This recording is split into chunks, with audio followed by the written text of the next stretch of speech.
Well, hello all. Well, here in San Francisco, California, hot, dry winds out of the south. The winds are really blowing down in Southern California where fires have started up burning, and they're fighting them as we speak. There's evacuations going on. It's unusually warm. We're supposed to break records today. It was originally forecast to be 86. I don't know what it'll end up being. I don't think it'll get 86, but with climate change on the roar, who knows, in the middle of winter, why you'd have 86 degrees. But this probably has a lot to do with it. Atmospheric methane levels are higher than at any point in the last 800,000 years. Despite a dire finding, global policymakers take few steps to address methane emissions. NOAA shows that the methane has soared past 1,900 parts per billion in 2021. Scientists fear methane levels show a climate feedback loop has arrived. So it looks like the methane feedback loop is going on as we predicted it would be. Look at the methane levels on this chart. I think you'll understand where I'm coming from. Unfortunately, these feedback loops will cause even more methane to get in our atmosphere through melting permafrost that we've talked about in past videos. This will also cause rising temperatures, like what we're seeing today here in California. Fire weather, high winds out of the south, very, very dry humidity.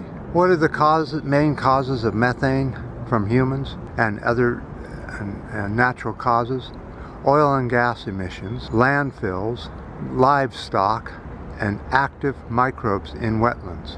Those are the main cause of methane to be released into the atmosphere. Unfortunately, countries are refusing to end extraction of coal and oil and gas, which absolutely must take place at this time to stop the constant increase in methane.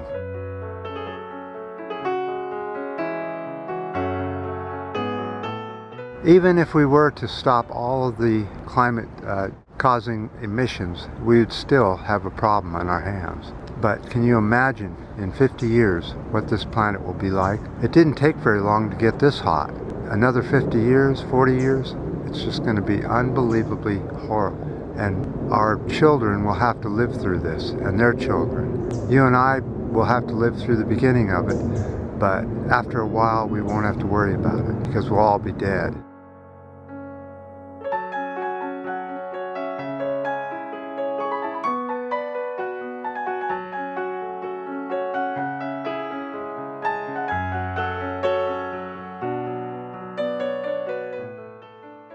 Here in Northern California, we still have green hills.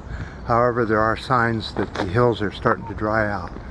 So that means that fire season will be up here within another couple weeks at the most, if it continues to dry, and no rain in the future, no rain in the forecast. It truly looks as if California is becoming a desert state, and it'll be a lot like Arizona and New Mexico, more in the way of a desert type atmosphere.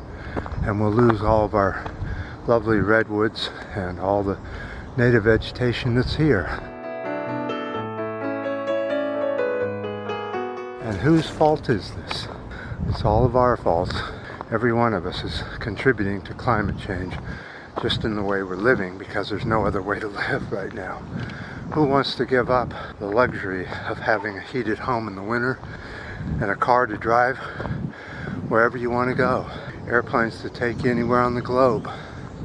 Who's going to do that? Who's going to stop doing that? So by the time it gets so bad that people will stop doing it, it'll be too late, huh?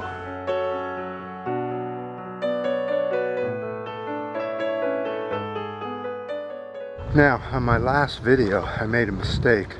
I wanted to correct that. I said that the oil and gas fracking was up by 3-fold.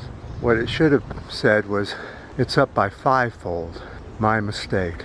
I appreciate all the ups, the downs, the new subscribers, definitely your comments. I read all of them, even on the ones that come in on the older videos. And I appreciate your comments. And until next time.